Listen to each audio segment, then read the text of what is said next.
It is now. Okay, so hello everybody. Welcome back again. This is the Oil Drop Podcast. Today is Sunday, December the 3rd, 2017. Um, Myself, James, joined as usual by Adam and Arun. On Reddit, you'll know us as Paul McCartney, Arutic5, and Sweet44722. It's been 2 weeks since we talked to you guys again, or since we talked to you last. So we're going to go over some Oilers center topics, and then if we have time, we might touch on the upcoming World Juniors. If we don't have time for that, we'll wait until the next episode 2 weeks from now. So just to sort of jump into it here, in the Oilers' last 10 games, they are 5-5, so they are a 500 team, which is still not quite where they want to be, but undeniably it is better than October. So you guys think that they're turning a corner? Are they still just going to sort of skid out for the rest of the season? What do you guys think? Can I go first? Absolutely. Sure. Yeah, I'm gonna. Hopefully, I'm not too loud for anyone that's listening. I'm honestly of the opinion that they're in the corner, but it's not gonna be enough to make the playoffs. I think that they're gonna be able to string together a few more victories than they were in, say, September or October.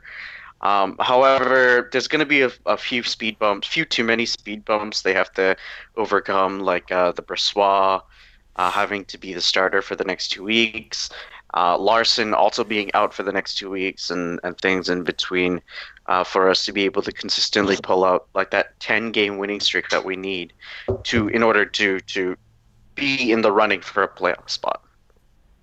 That being said, I don't think that we'll finish bottom five, or at the rate that we're going, I think we'll finish like in the lower half of the bottom 10, if not like just at the cutoff for a playoff spot. That's my opinion anyway. You think that we'll be drafting, like all things being equal, we would draft somewhere between like 6 and 10, you think? Or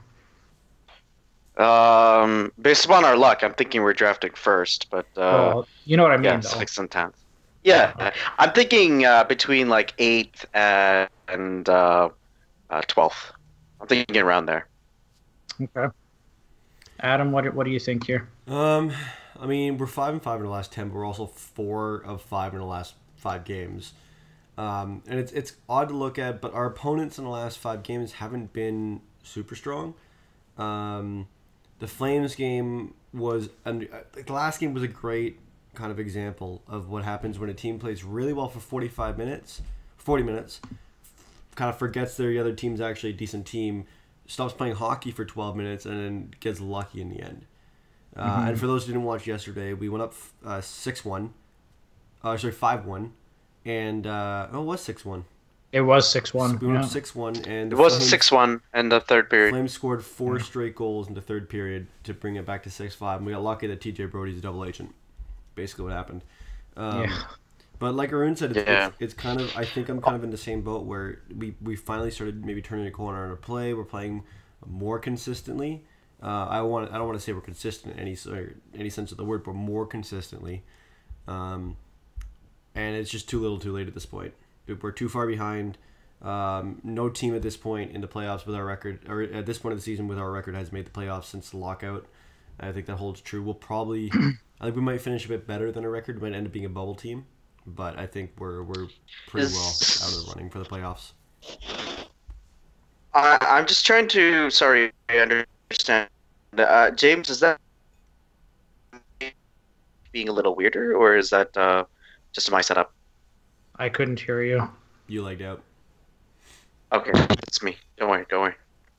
Okay, so the next game is against Philadelphia. That's not until Wednesday. The Oilers have 3 days off. They're at home to Philadelphia, who have lost quietly, if you've been reading the hockey subreddit, quietly lost 10 straight games, which is pretty crazy for Philadelphia. I look at that roster and I think that they should be better than they are, but yeah, I don't know. That's an opportunity to get 2 points. So, I mean, it is, but it's also a good opportunity for us to watch.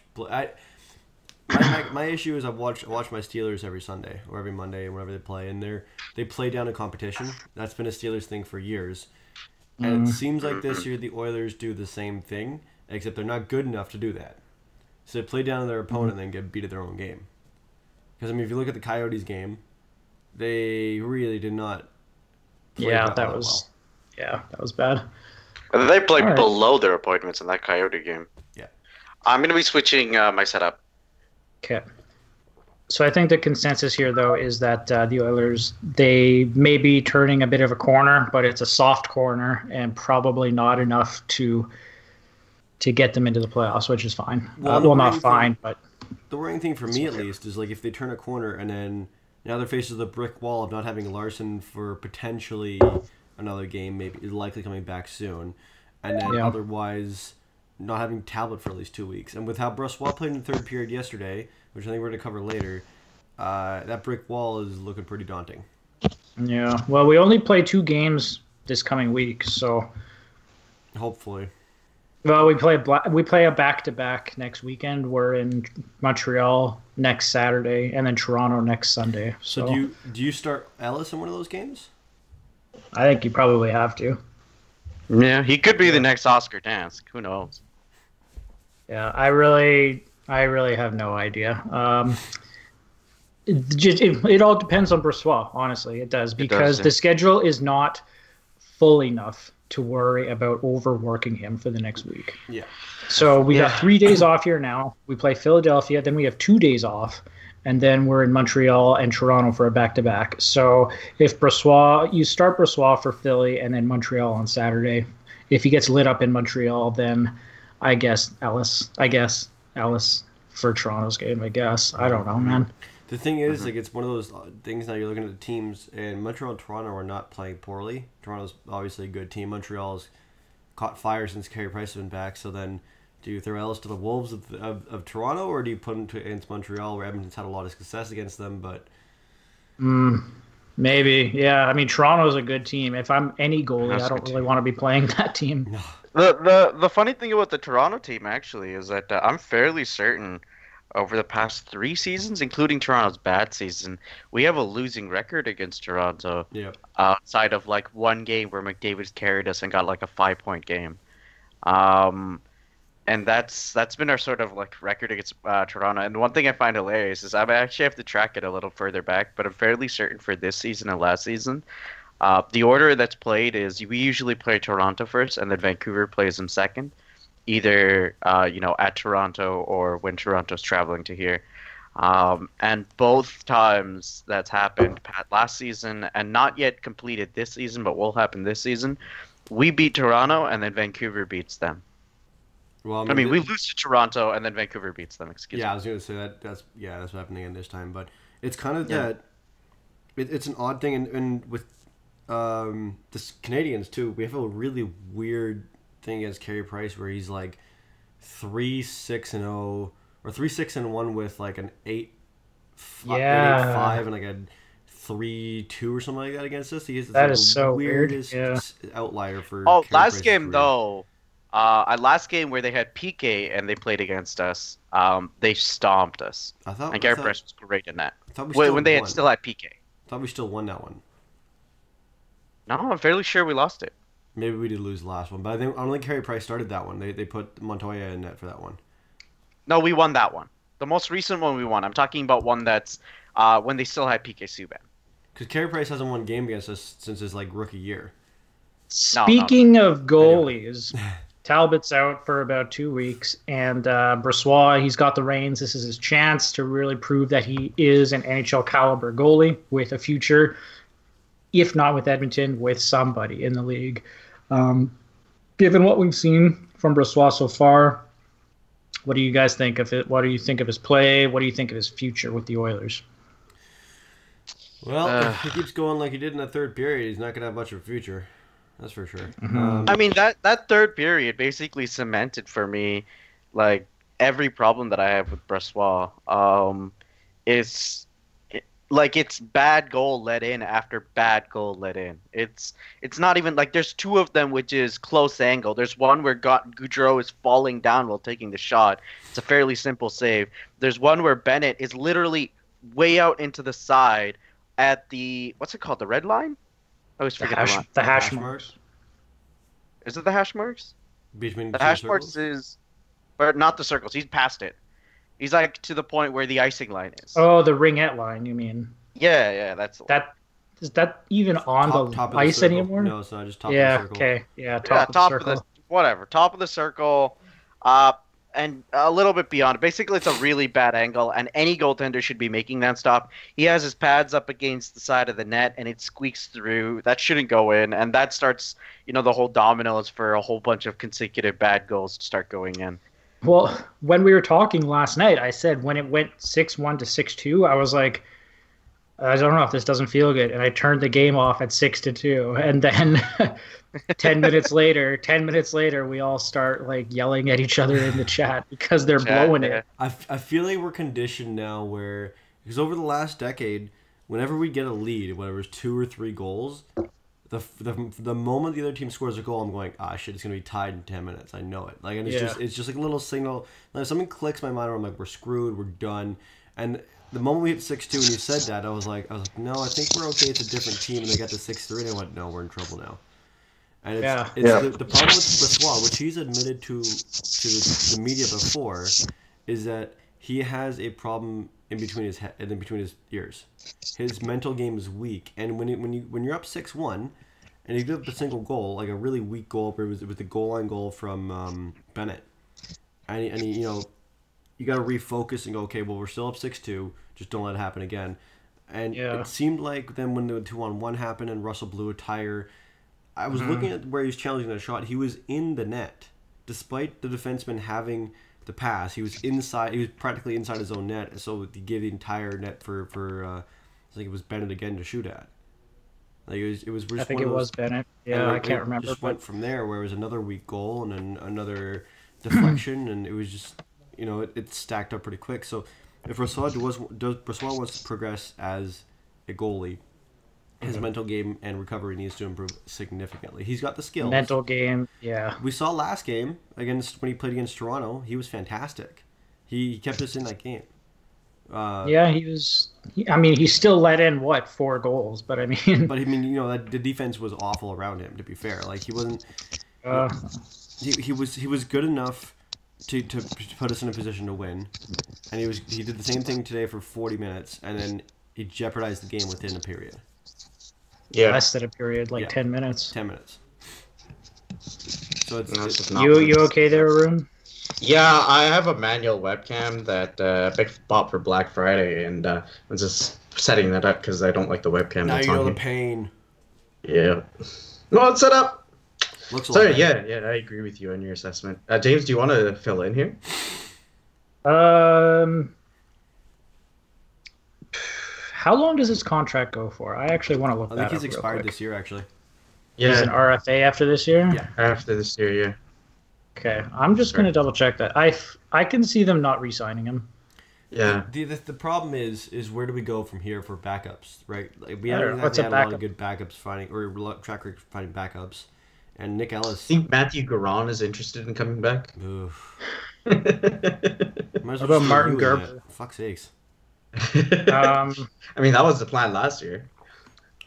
Yeah, I don't know what they're gonna do, but with Brossoit, he just does not inspire confidence, and he's 24. Like he's young, but at the same time, it's like, okay, this is now the time where you show whether or not you can play, and I don't see it, so I don't know. I could see the team not re-signing him, but I could also see them signing in 1 year, $700,000, like this is your last chance sort of thing. To be honest, and put in it as some competition so that it's not just him. I could see that happening, to be honest. Mind you, they tried that a couple of years ago when they picked up Gustafsson to try to push LB. LB was really close. Ellis played really well in that preseason, as I remember correctly. They both got sent down because Gustafsson was gifted the job, and then he blew it from here to Kingdom Come. I was going to say, Gustafsson, he was penciled into the backup job right from day number 1. But he Talbot was always going to be the starter. Yeah. Gustafsson, the backup. And then it was kind of to give Brossoit that one extra season of work. But obviously, like you said, Gustafsson blew it so hard. Yeah, and it's sort of interesting how things are going in a very similar this season, except we don't have anyone else that we can really fall back on when your goaltender is injured and your backup just can't do it. And I don't know about you guys, but I've kind of gotten to the point, I think we talked about it last week, where I'm now no longer trusting Chiarelli really with making moves. So what happens if Talbot is injuries end up lingering for 2 to 3 weeks, Brossoit is insufficient, do we throw Nick Ellis to the Wolves? Do we try to draft somebody? Like, we don't really, or not draft, we pick up somebody, like, it's like, we do need to draft a goalie. Where do we go from? We need to draft a goalie, but where do we go from here? Like, do we overpay for a backup? Do we get someone like? Yeah, I was gonna say, like, next season, 2018, you got to do this season with Talbot and Brossoit. I think that's kind of what that is.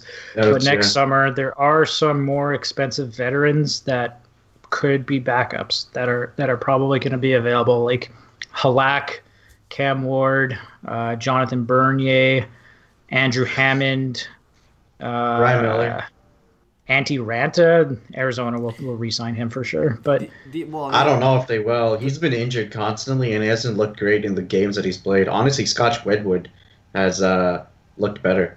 The primary issue we're running into now is we can't really afford to spend $2 to $3 million on a backup goaltender when we have to re-sign Talbot in a couple of years, and we have to pay. How many RF? Like 7 new RF. Like Nurse needs a contract. Brossoit needs a contract. Well, yeah, that's where you kind of have to tell yourself mentally, like, over and over, do not give term or money to depth players.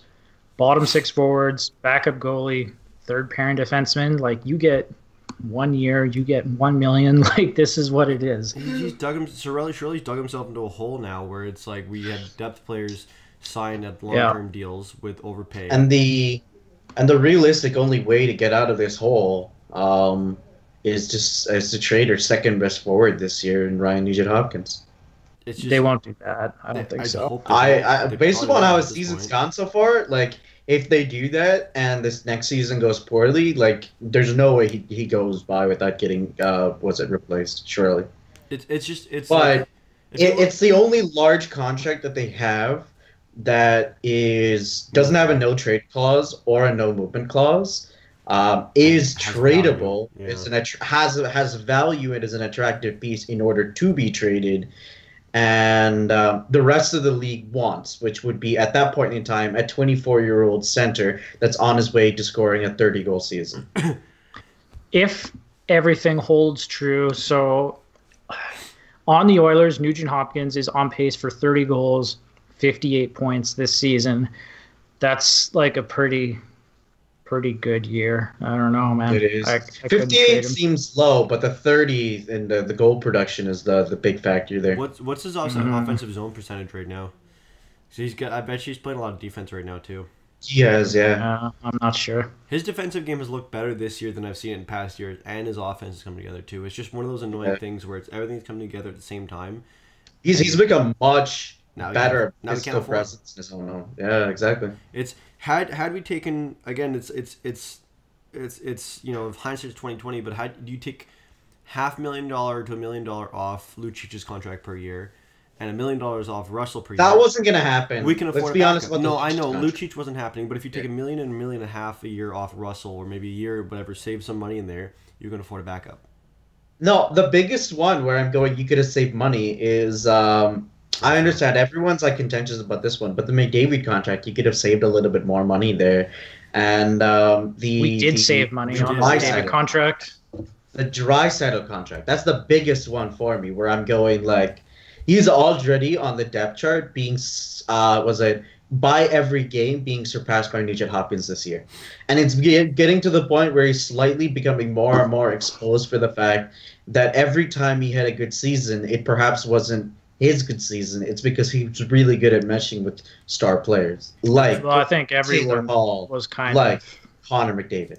Yeah. It's worth noting the last time he had a point was against Boston, so he's gone 3 games without a point, and he's struggling. It's not very often he goes without a point, but this is probably one of the longest point droughts he's had in the last 2 years. 2 years, yeah. So it's not, it's everyone is saying that McDavid is carrying Draisaitl, and I don't think that's the case yet. But Draisaitl still has to prove a little bit that he can carry his own line. Yeah. Mind you, he's not exactly getting stuck with the best wingers. To be fair. Yeah, I would agree with that. But then again, like, who on our team has good wingers? Who is our best winger on our team? Puljujarvi right now. Followed by Lucic, and that's pretty much it. Well, Caggiula's played well. Then there's a huge drop-off where you're looking at, in terms of production... Maroon is still on pace for 24 goals. Who? Maroon. Maroon, yeah. Scored, oh, Maroon's having a great season. Like, even if he's been asked at, like, taking penalty minutes and, like, other things, I think he's having a phenomenal season. Well, Calgary, he scored against Calgary, and then he hadn't scored in 2 games. He scored in Boston. He got 2 goals against Calgary, didn't he? Or just the one? Just the one. It was Puljujarvi that got 2 goals. Puljujarvi got 2 goals. Puljujarvi should have had it. He was so close. Yeah. Yeah, if he can be more consistent, then we got a winger finally. On an ELC that's expiring in 2 seasons. The thing that's kind of nice that had this possible this help with the turnaround. This kind of goes back a little bit, but I forgot to mention it. Is the 4th line, the emergence of our depth scoring finally. Kyra. Kyra's been really good last couple of games. Cassian's decided he's shown up for this season. Yeah, I was gonna say Cassian decided to show up finally. Even Letestu last couple of games has been much better. Letestu's actually scoring at a ridiculous and phenomenal rate lately. So it's one of those things, and Caggiula's now back from injury, and he's starting to pick up his pace again. Slepyshev has looked passable.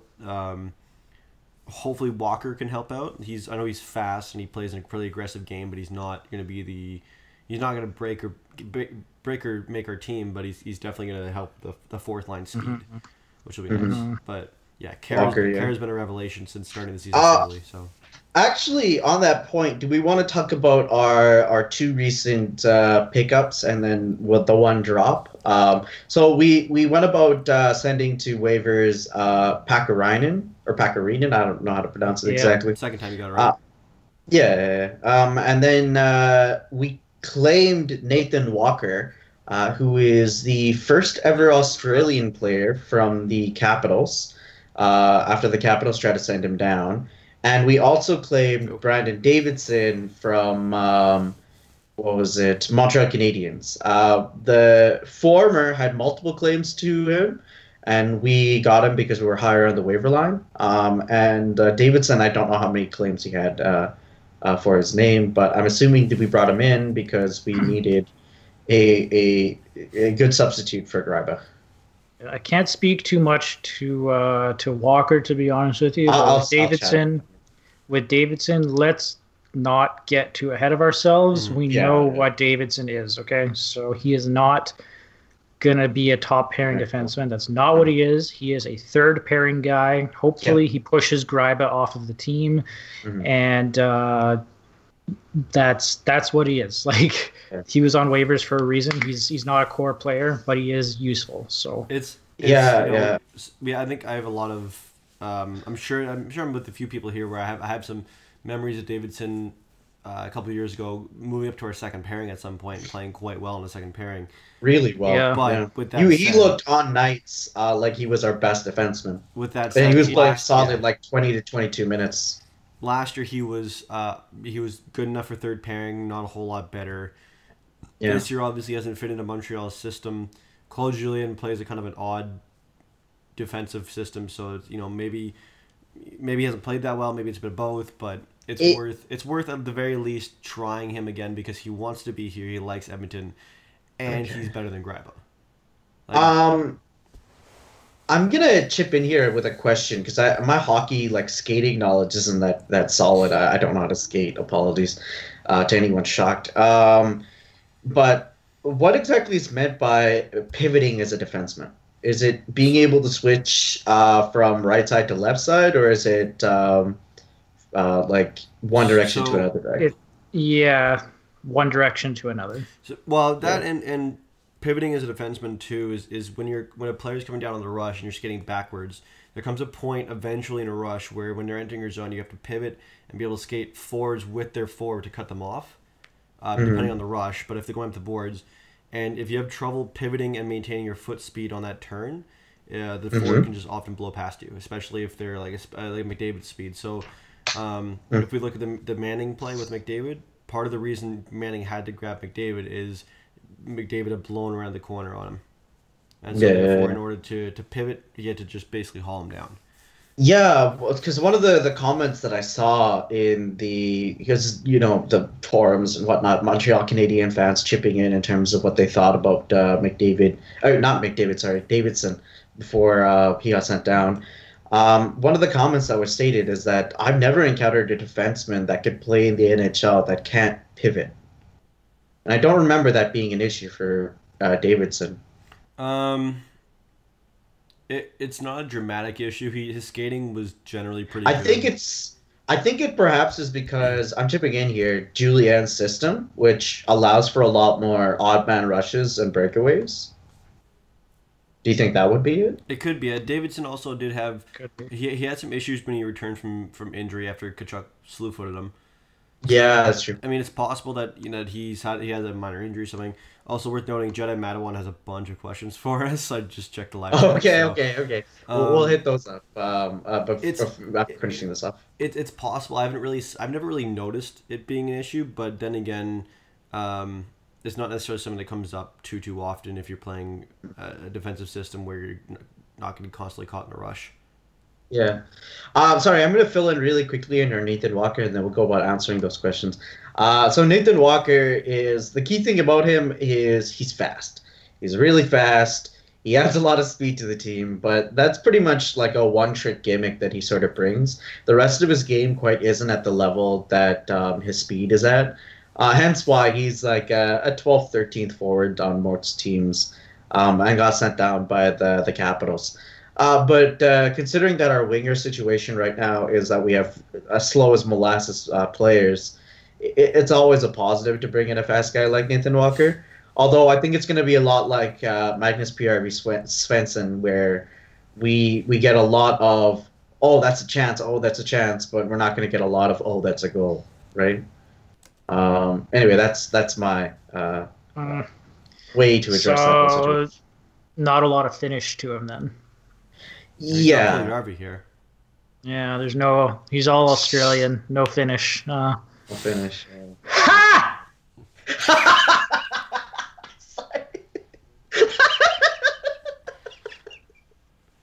All right. Moving on.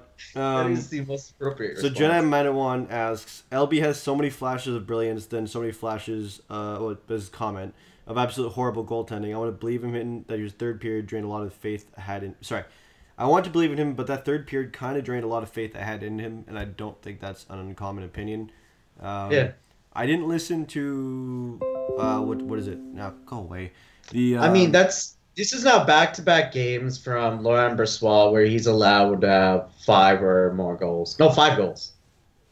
Yeah, and it's one of those things where are we getting the full picture of him? Because our defense is less than stellar, but then again, if your backup can't come in and not let in 5 goals... Yeah. The reason that it hasn't looked really bad so far is because in one game we scored 4 goals and it was tied at one point, and in the other game, we still managed to win by scoring 7 goals. Yeah. That game against Toronto was so exciting. I think that the goaltending or lack thereof was almost like a backstory. I think that really was overlooked by a lot of people because the game itself was so entertaining. So the goaltending, the shitty goaltending was just small footnote. I think one of the things that got overlooked is that at 2 points in the game we were down 2 goals. Like in the third, after the first period ended, it was 3-1. Like that shouldn't happen in an NHL game. Like the goaltender has to be there to make those big stops. And I'm not saying he was left out to dry for some of those. Yeah, he was, but at the end of the day, like your goaltender's got to make that stop, like to save the defense's mistake. Yeah. Right? That's what makes an NHL goaltender. Matt, as if I didn't know it was you. Come on, man. You're like the only guy that comments on our videos. He posted saying he changed his name. Other one, we could potentially pick up a backup in free agency. I think that was the ones that James covered with. You were talking. I think you were mentioned the available ones. Oh yeah. There's several veteran goalies, but the thing is, like, veterans get an ego, and they're not going to allow themselves to be signed for 1 year, $800,000. Like they just don't. It'll be a 2-year, $2.2 million contract kind of thing. Like it's not. Yeah, I mean, Yaroslav Halak is still somehow making $4.5 million this year. I don't think he's going to go down. It's the last year of his contract, though. He was signed to that contract. The thing I look at though with veterans versus young stars want to get paid because they don't know how long they're going to be in the league for. Veterans are more likely looking for the last kind of contract, but they're also not going to be as good. Yeah, NHL has got it backwards with that. You know, like the young players are underpaid, and then the older players get way overpaid. Yeah, and then we've got our team where the young players and the old players get paid a lot. Yeah. It's kind of the NHL is kind of weird like that because if you look at the MLB. Young players get nothing until they prove something because there's so many players ready to replace them. And then even in the NFL, the only players the NFL actually all the young players get paid. And if you make it a long time, you get paid, but paid in a different way. It's more just per season mashing. Then again, the average NFL careers like 3.5 years, I think. And there's 100% chance you'll get injured. Next one. This is a big one. What do you guys think about trading Dre? Draisaitl. Dre. Draisaitl? Yeah. What? No. It's far too early. We literally just signed him. I think it's too early, yeah. He's 22. And it's going to be another case of trading a player when he's at his lowest. And I don't want to do that. Yeah, it'll be the same kind of thing we've done with Eberle, with Hall, where they have off seasons. We go, well, they paid too much. They don't fit in. Can someone check cap friendly for Draisaitl's contract? Yeah, 8.5 mil for 8 years or whatever. It started this year.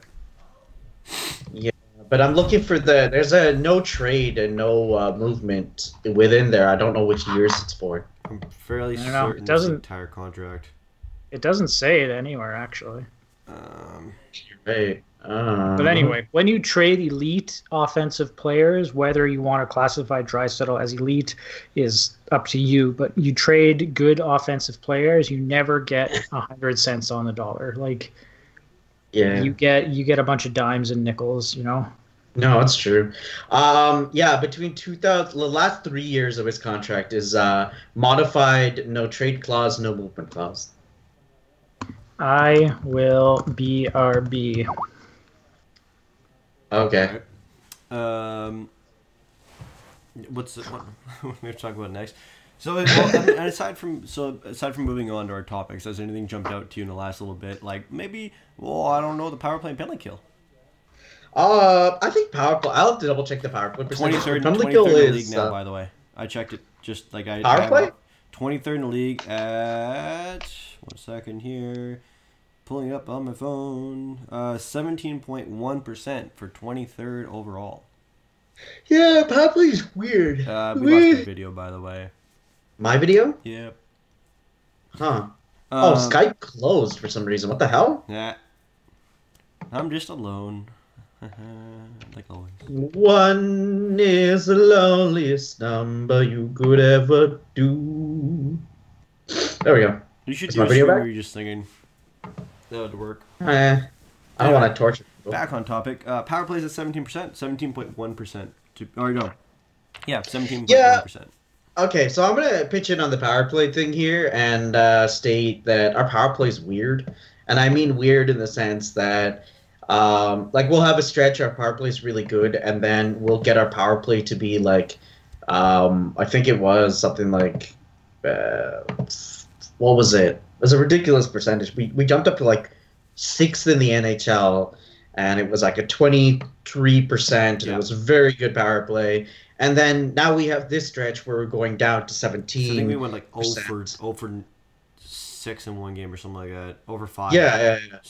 And realistically speaking, that's all you need. Like if you could have one game where a team will go 3 for 3, and another game will go 0 for 6, but your power play is still like 3 for 9 at the end of the day, right? Right, but it's one of those things where power play and penalty kill consistency is better than average. So it's more like that's what determines power play percentage at the end of the season. Right. No, but what I'm saying is that it's better to have your PK go. If you're running at 17 or 18, 19%, it's better to get that go for 1 for 5 in a game than go for 3 for 5 every 3 games. You know what I mean? Like if it's gonna win you a game, then it better not cost you as many games as you're winning with it. Because that's what it's doing right now. It's if we go 0 for 5 in a game, and then 3 for 5 the next game, we're winning with it, but it's also costing us another game. Not as much as a penalty kill, but it's still kind of contributing to our losses because it's not showing up when we need it to in those games where we're behind. When we give up a goal or give up 2 goals and we need a good power play, and then all of a sudden it just kills every momentum that we might have had. That's true. So it's... Man, I'm just getting depressed now. Man, we made it through 10 years. If we're going to get depressed now, come on. Falling for Gollum at this point. Because quite literally, like, the weird thing about this season is Chiarelli in his press conference recently made the comment of, it's a death by 1,000 cuts. And, like, after seeing things, like, more and more often in terms of how, like, everything's working out, it's becoming obvious that, like, yeah, it's 100% true. Because, one game we'll have an issue where our bottom 6 isn't scoring, and that's the issue. The next game, all the goals will be coming from our bottom 6, but we still managed to lose the game. In that game, the penalty kill will be the big problem for why we lost that game. Next game, we kill off 4 penalties, and we managed to hold them to only 1 even strength goal, but we lose in a shutout. Yeah. Like, I'm making slight hypotheticals, but it's, like, very apparent in terms of how the season's going so far, You're right? not wrong, though. It's the thing. It's like every single game there's one little thing that's killing us, and we can't put a full game together. It's either the penalty kill or the power play or the goaltending. Bottom or 6. Scoring. It's like... Or the wingers, or Lucic isn't scoring, or the goaltending is bad, or the defense is causing lots of collapses, or Jesus Christ, power play. You can look at it, and there's big things that are wrong. Okay, our defense is still not great. We're missing Sekera. Our puck moving in a breakout isn't great. Our forward depth currently isn't stellar. We're missing a lot of wingers. Our backups are rookies and not great. But if you look at it, it's like, where do you start to fix the team then? Exactly. What is the most desperate point we need? And what are you going to do with the cap space that we have? Because really the best way to fix our situation is through depth. And our organizational depth is not great, especially now that we lost Pagan, who went back to Russia. We don't have Yakimov. He went back to Russia. Yakimov came back, didn't he? Yakimov came back and went back. Oh, he did. Yeah. Right, So now we have Yamamoto. Yamamoto. And then who else do we have in forwards? Benson, I guess, is technically, but he's injured so often. It's more like can you not stay injured for? He's a good forward prospect. He's currently his points. He's a good forward prospect, but like playing is the best way to develop, and he's not playing a lot. No, I was going to say that's the biggest issue. Is if he can stay healthy for more than a year, it's like Clefbaum, right? If he can stay healthy for more than a year, then fine. But on defense we have Dylan Simpson, we have Caleb Jones, and we have Ethan Bear, which is fine.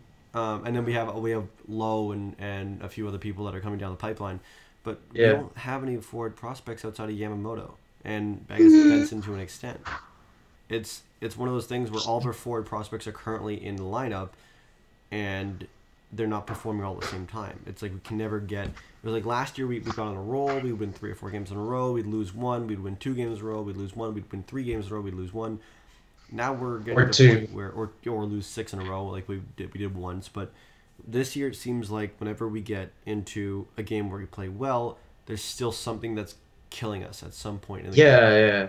Sorry, James. Like we were making the comment that this season seems to be the season where the death by 1,000 cuts is the most appropriate way to describe it.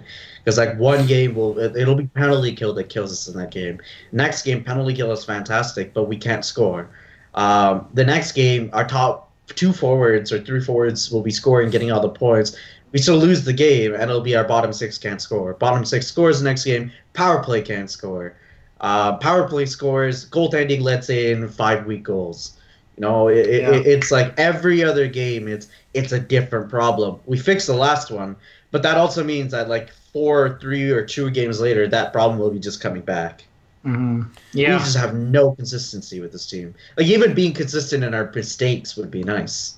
But it's not one issue that's more pressing. It's everything is pressing. And simultaneously, all at once, at different times. Yeah. Best way to put it. So then, the one thing I think, though, and I think it was Spectre or Rashog that brought it up the other day, where our penalty kill out of the last, since the 70s, I believe they said? It's better now. 900, no, it's not. Well, a little bit. Really? A little bit, but we're still dead last. It's better now. Yeah. Out of 994 penalty kills as of 2 days ago, we are ranked 990th. So our penalty kill is a historically bad penalty kill. And even though average penalty kill in the league is higher, I believe, this year than in the past because there's so many more chances, we're still running at a solid, where are we at? 72.2% for 31st in the NHL. That is insane. Incredibly bad. That is that sounds like a made up number. That's like hearing someone scored 400 points in a season. No, they didn't. So I do want to bring a little bit of counter. I was going to say, can we lose with the penalty kill though? What do you do? I do want to bring in a little bit of a sense of comparison here.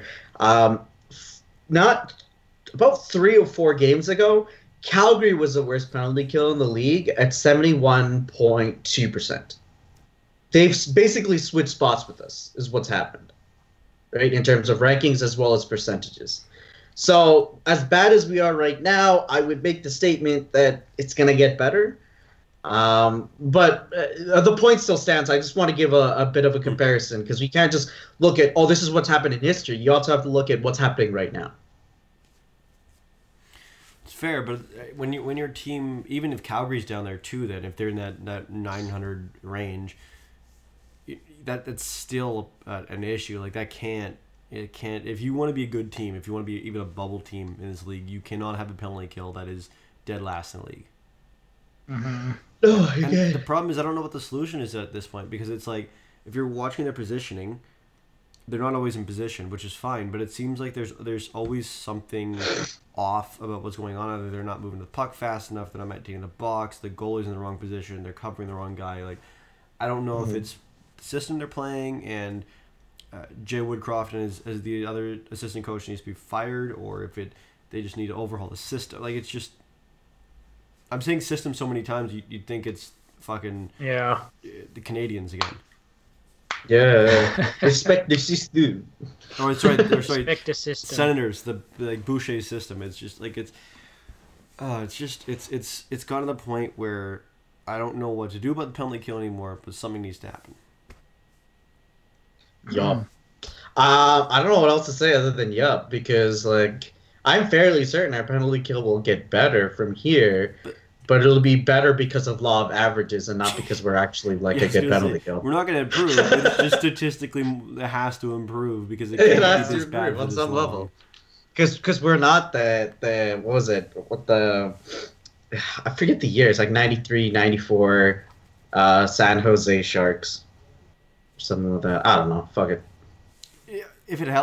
For context, when the Capitals came in as a franchise or as a expansion team, they went 8-63-5 or whatever. Yeah, they got 8 wins. Their penalty kill is better than ours. Oh my god, just for context. Dude. Oh my god. Okay. Okay. Yeah. Sorry, James. Do you want to fill in? I don't want to. No, that's about it. The PK is bad. It's bad. It's bad. It's bad. We should feel bad. We do feel bad. And we do. Yeah, we do feel bad. We were hovering around 75%, and then it took a right turn. I think we had one game we went 4 for 5. The other team went 4 for 5 in the power play or something like that. I can't remember what game it was. Oh my god. Toronto, wasn't it? No, I think it was before that Toronto. Toronto, they went 2 for 2 though. I believe, or 2 for 3, something like that. Yeah, it doesn't help that our forwards keep taking boneheaded penalties. Oh, okay. Yeah, part of bless Patrick Maroon for the seemingly really nice guy he is off the ice, and the fact that apparently he's a good father and everything. Stop being a fucking retard on the ice, Patty. Don't take penalties like a goddamn dumbass. Holy fuck. Last I heard, though, I don't know how different it is now, but last I've heard, we're actually one of the teams in the league that gets the least number of minor penalties. I think that's changed in the last little bit, but the other one I'll try to find it. The other one I had an issue with is Greiba against Toronto. Why do you take an interference penalty after your team's just taking the lead, and then Toronto immediately scores on a power play 20 seconds later? Why do you do that? Like, why do you hate us, Greiba? He hates us, dude. He doesn't hate us. He's just shitty. It's it's one of those things where it's like I feel for him because I've been in that position where it's like you don't mean to do something and you don't think before you do it, and it costs your team. It's happened to Cassian so far this year. It's happened to multiple times. It's happened to Patty a fair bit.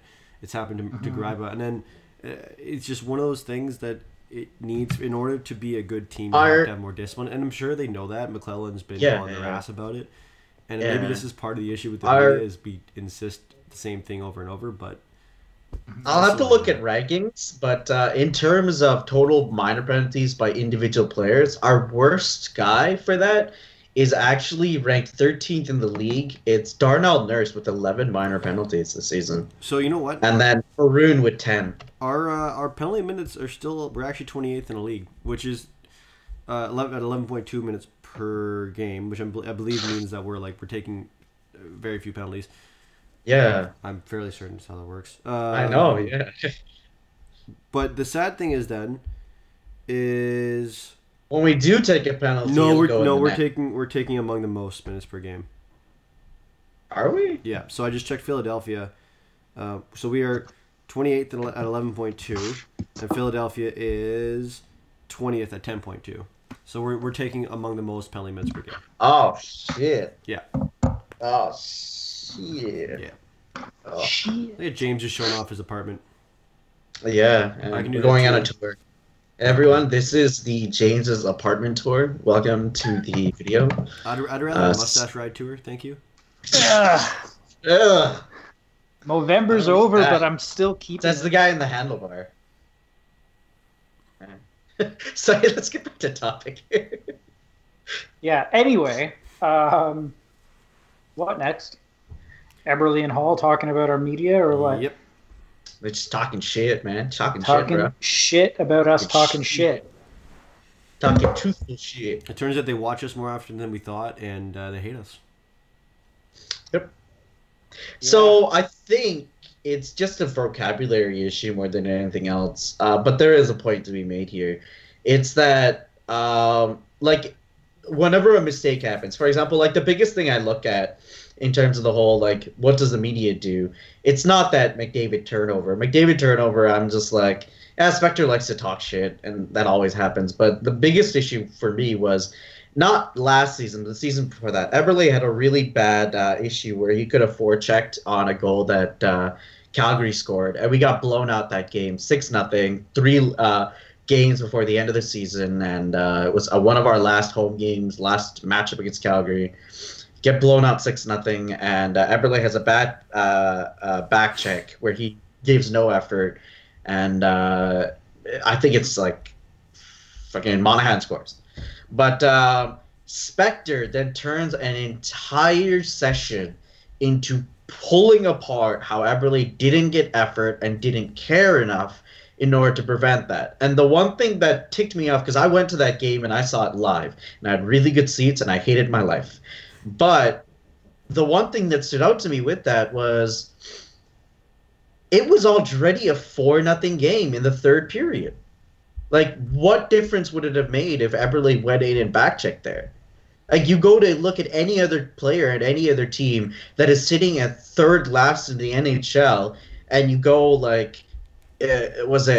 nothing's going well for you. This game is going horribly. There's no way you're going to really win this realistically. And on the whole, this season's been shit. Who's going to go back there and backcheck that? I think it's going to be a tweener that's trying to make an NHL lineup. For me, there's no context in NHL media. It's just I'm going to analyze this.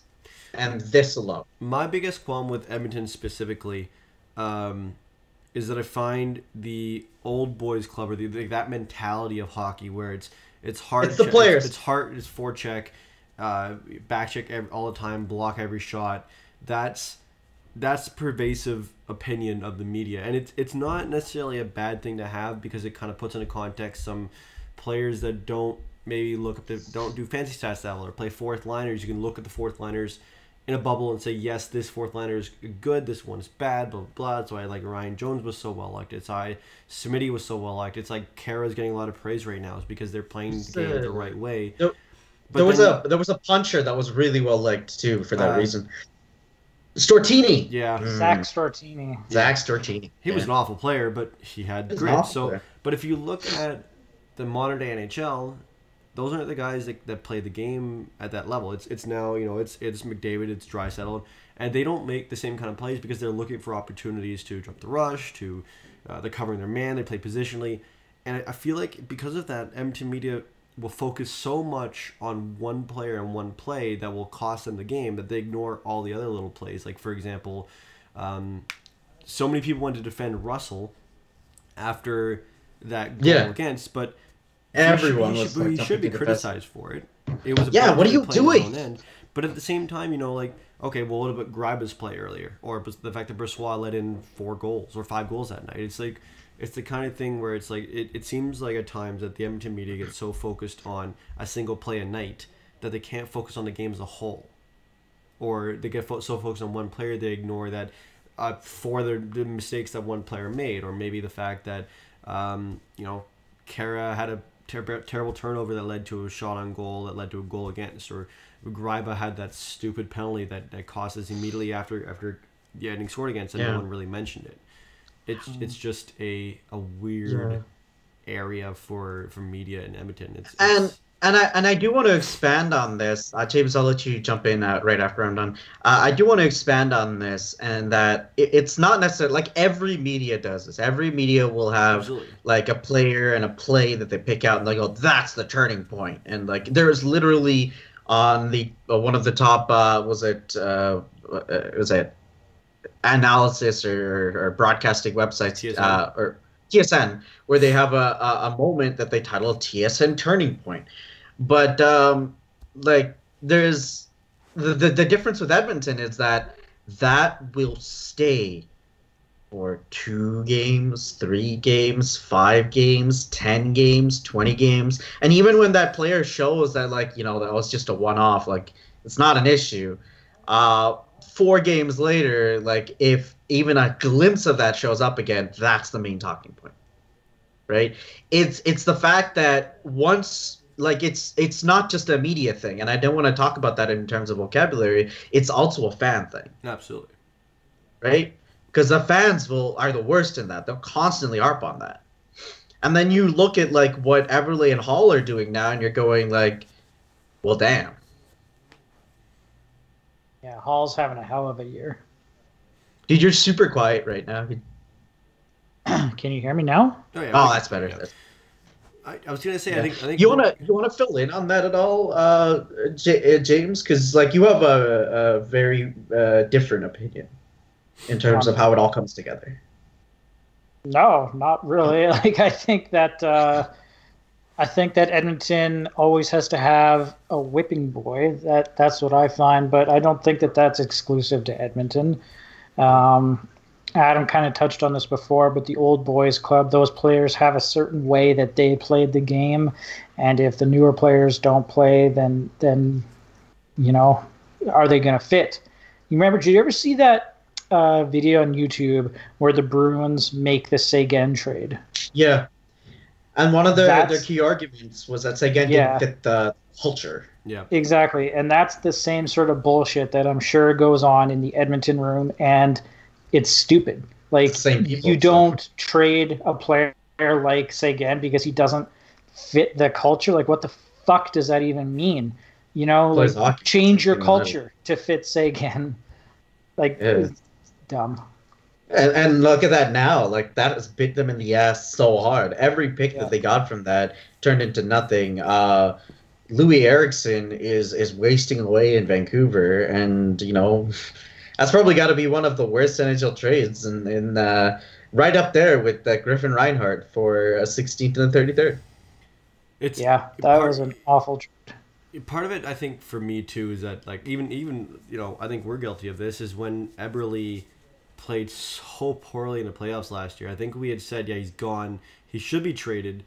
And then in retrospect, we're like, well, maybe that was kind of dumb. He didn't really need to get moved this year. The salary cap isn't really a requirement this year. He's playing really well with Rizal. Now we have wing depth. And it's like, I find Edmonton media, including the fans, are very, what have you done for me lately?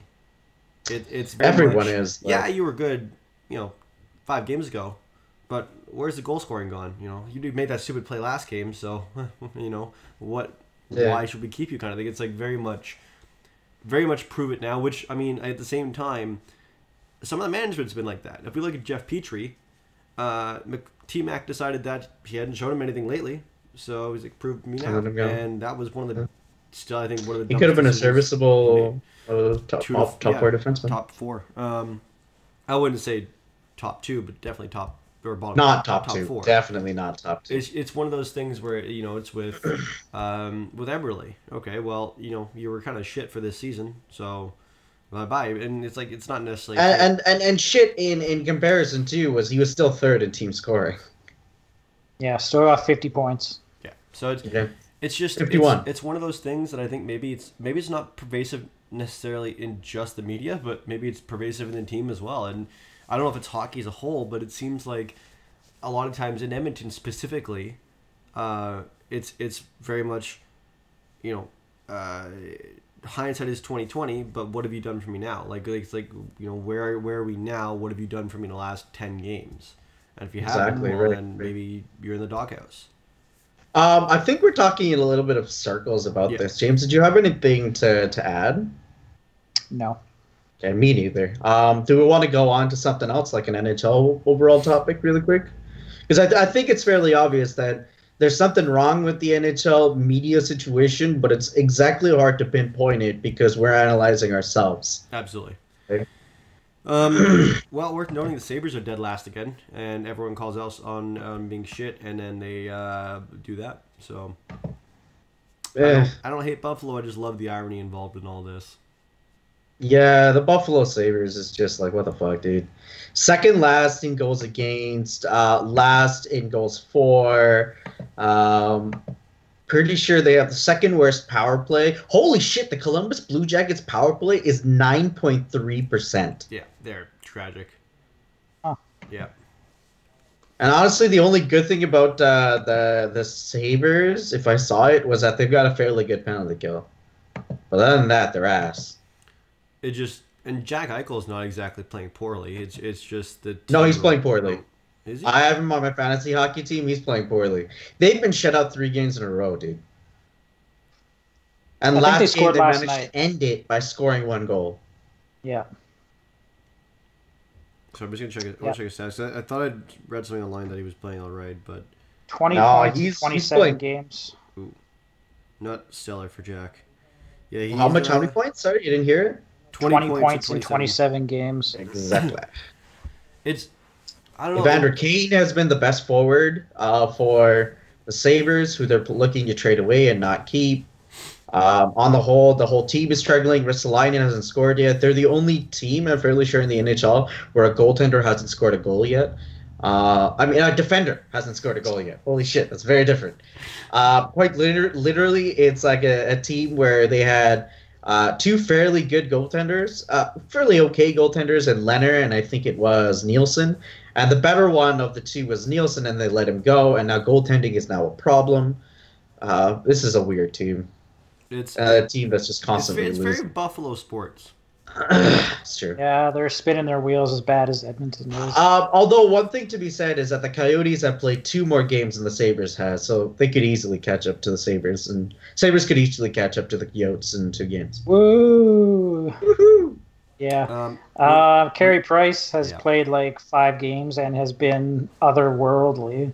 Holy shit. 6-0, 9-6-2, and a 1.2 goals against. Oh boy. His return with 2 shutouts. So that's crazy. The demise of Carey Price was very overstated. Yes. Yeah. Rumors of his death were greatly exaggerated. Yeah, it's just I never really hopped on that train. The amazing thing, and I really learned how I've never really understood how bad the Montreal kind of media storm gets until now. When looking back, they all wanted to trade him over 12 games played, and then he comes back and they're all like, "Oh yeah, so Carey, he was good all along. Yeah, you were just messing around. You're Lord and Savior still." It's like, come on, guys, fuck off, really. Yeah, there's no way you didn't gang up on him. Even online, especially on our hockey subreddit, I found that so many people. I wasn't just Montreal Canadian fans. I was every fan. Yeah, everyone's like, "Oh, he's why would you play a $10.5 million that contract?" much money? To be fair, that contract that he's got is going to be a problem at some point. It's a bad contract. He's also arguably one of the best goaltenders since Patrick Waugh and Marty Brodeur. Yeah. And Hasek, he's... I don't know. I'm of the opinion that Bobrovsky's at his level. Yeah, lately, but not over the last 10 years, he hasn't. Carey Price has consistently been a much better goaltender over the period, but Bobrovsky's been on fire the last 2 years. And he also won his Vezina before the last 2 years. And 5 years ago, yeah. But part of Columbus too. It's how Montreal at one point had some scoring. Columbus has never really supported Bobrovsky very well. He's just carried that team on his back. He carries that team, yeah. That's why I'm like, y'all not respecting my boy Bobrovsky. Yeah, but I still take Price over him, to be honest. And on the topic of Bobrovsky, so the Philadelphia Flyers have lost 10 in a row now. On the topic of Bobrovsky, the Philadelphia Flyers have lost 10 in a row. The Philadelphia Flyers? Philadelphia Flyers. All right. Anyway. So what the fuck is going on with that team? Because that doesn't make any sense. That's a team that's got a lot of shit, and they're shitty. I'm gonna look at their roster real quick here. And it's pretty much confirming the fact that Brian Elliott was only good because St. Louis was good.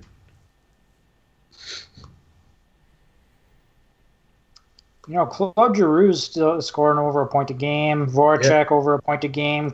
Sean Couturier is scoring at a point a game. Wayne Simmons fell off. I don't know what he's at right now. Yeah, Wayne Simmons fell off a little bit. Shane Gostisbehere is having a good season. Gostisbehere fell off as well. No, he's having a good season. Is he? He was nearly a point per game, though. How much is he at now? 19 and 23.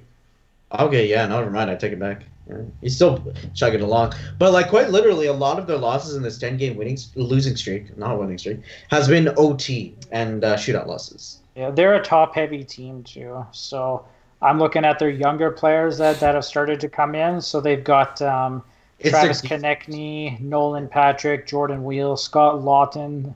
Patrick's out. There's not a lot of depth scoring from those young guys, but that should improve as time goes on. Yeah, and I think the biggest thing in here is perhaps this is a lead up to Hacksaw being fired. I'm thinking that's it. Well, yeah, I think if that goes on for too much longer, he'll be toast. Yeah. Exactly. It's kind of this guy's toast. Well, I mean, you know how you're pointing out that most of them are shootout and OT losses. They're 0-10 in the last 10, but they're 10 losses in the last 10, but they're 0-5-5. Mm-hmm. So it's not like it seems like this weird string of luck. You know how last year they obviously had the 10-game winning streak and missed the playoffs. It's a really weird situation this year where it's like they should be winning those games, but they're losing it from one reason or another.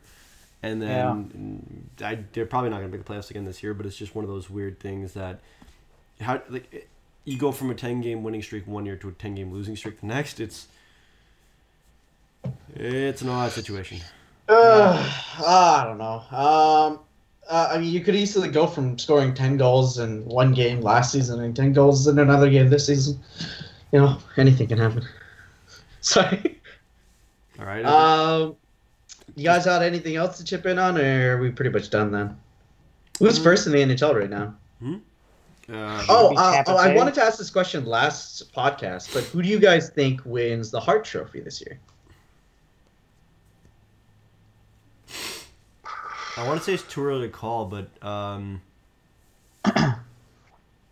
Good chance that Bobrovsky and Carey Price are in the running if they keep up the way they are. Obviously, probably, you know what? Probably, if they keep going the same way they are, probably Stamkos or Kucherov. Yeah. I don't think a forward is that like, I don't know. There's no single forward that's really standing out to me so far this year. Like Stamkos and Kucherov, they're a tandem. So I don't know how they would be going on their own. Gaudreau with Calgary. Yeah. It's been like third or fourth in NHL scoring. So yeah, Gaudreau with Calgary. That's a good choice, honestly. I want to say it's too early to call, to be honest. Normally you have to wait till mid-season to get a good idea of where everything's standing. Yeah. Yeah, but we've passed, like, we're third into the season now. So we could make a prediction. I think early votes, honestly, if I had to pick two players that are standing out to me, I would say Tarasenko, but Jaden Schwartz is getting more media coverage. But I'm still of the opinion that Tarasenko should be in the running for Hart. I'm also of the opinion that Kucherov / Stamkos, and I'm considering that to be slash because either one of the two should be winning it. It just depends on who's best at the end. And then the dark horse in all of this is because the Jets are third in the NHL, is Scheifele. Yeah, my early pick, I hate to say it, would probably be Gaudreau. He's having a fucking unbelievable season. Yeah. Really flying under the radar with that season, too. I want to say... Quietly. Well, maybe, I mean, there's a possibility that... Because LA is also first in the Pacific right now. You could potentially look at, like, Doughty or Kopitar slowed down too much, and Doughty's not having a great season. Kopitar's having a good season. He slowed down a touch. He's having a great season, but he slowed down a touch.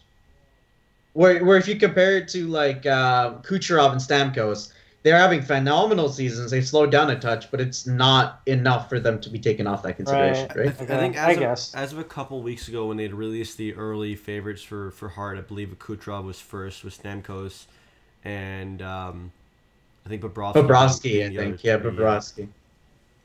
Bobrovsky. So here's a neat thing. The Devils. Do you guys they're a real deal? They're gonna make the playoffs? I hope so. Hope so? I do too. I just hope Vancouver doesn't. I hope Vancouver doesn't. I'd like to see Hall in the playoffs have some success. Yeah. It's weird. This season's so weird. Like St. Louis is like top of the NHL was one of the best like goal scoring teams. Montreal's near the top. Winnipeg Jets are like top in their division and is like 2 points out from number one in the league. I'd like to see Winnipeg. Devils are in. The Kings are first in Pacific, who like they've failed to make the playoffs 2 years in a row. The Islanders are amazing. Pardon? Chicago is out right now. Yeah, Chicago's out. And the Islanders are in, and the Golden Knights are in. It's like, definitely this is not where we're going to be ending on, because that's what makes the NHL season the NHL season. It's that's why like advanced stats and everything gets looked at, because you know when you're looking at 82 games, it's a very different picture. But that being said, it's like this is like weird shit that's going on right now. Weird shit. The Earth is flat. All right, so that's pretty much it. Do you wanna wrap up there, James? I'll throw it back to you. I'm wrapping up. It's Sunday, December 3rd, 2017. This has been James Paul McCartney, Arun Tick 5, Adam Schweet 44722. Click like if you liked the video. Click subscribe if you really liked it, and follow us on Twitter at Oil Drop Podcast. We will be having another episode in about 2 weeks. At that time, I think we will be doing a World Juniors sort of preview and what we can expect, because it is that time of the year.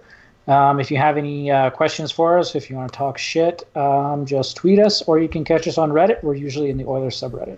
This is our 50th podcast, actually. That's this one. This was our 50th. Cool. Yo, shout out to my friends. Hope y'all don't mind if I flex on you. All right. Flexing. I'm stopping it because this is too much. See you guys later.